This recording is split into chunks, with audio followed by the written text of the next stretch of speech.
C'est une nouvelle prouesse que réalise le pays au plan économique. Le Bénin occupe la première place en Afrique et la deuxième au plan mondial en ce qui concerne la participation citoyenne au processus budgétaire. Dans la 10e édition de l'Open Budget Survey, publiée par l'International Budget Partnership et couvrant 82 pays, le Bénin obtient une note de 52 sur 100, pendant que la plupart des pays n'ont obtenu que 16 ou 17, considérés comme la moyenne.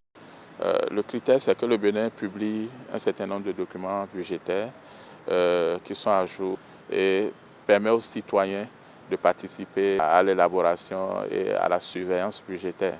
Et les organes de contrôle fonctionnent bien aussi. Quand on parle des organes de contrôle, il y a surtout le Parlement et la Cour des comptes. Cette progression est le fruit de sérieuses et profondes réformes engagées depuis 2016 au sommet de l'État et repose sur des fondations concrètes. Sur les 8 documents budgétaires clés évalués par l'enquête, le Bénin affiche des contenus d'une exhaustivité remarquable. 100% pour le document de cadrage budgétaire préalable, 95% pour le budget voté, 92% pour le budget citoyen.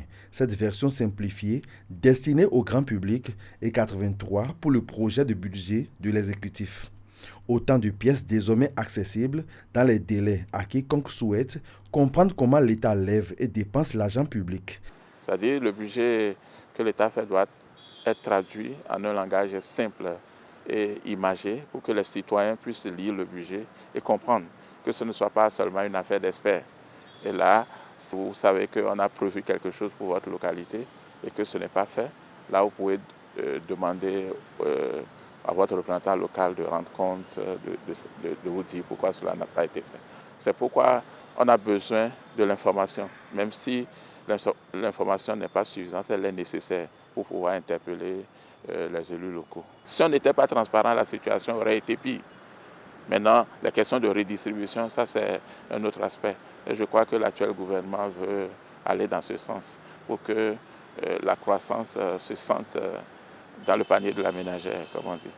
Ce résultat traduit un atout de crédibilité auprès des bailleurs de fonds et des investisseurs internationaux à l'heure où le Bénin mobilise des financements sur le marché et auprès des partenaires.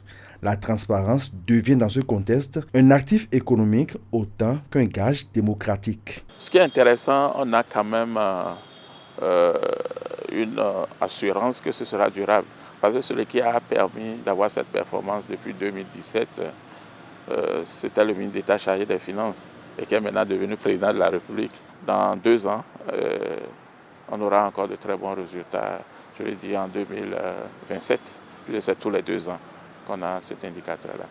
Le Bénin fait de la participation citoyenne au budget une exception continentale, une couronne de plus pour le pays qui enchaîne les lauriers à l'international.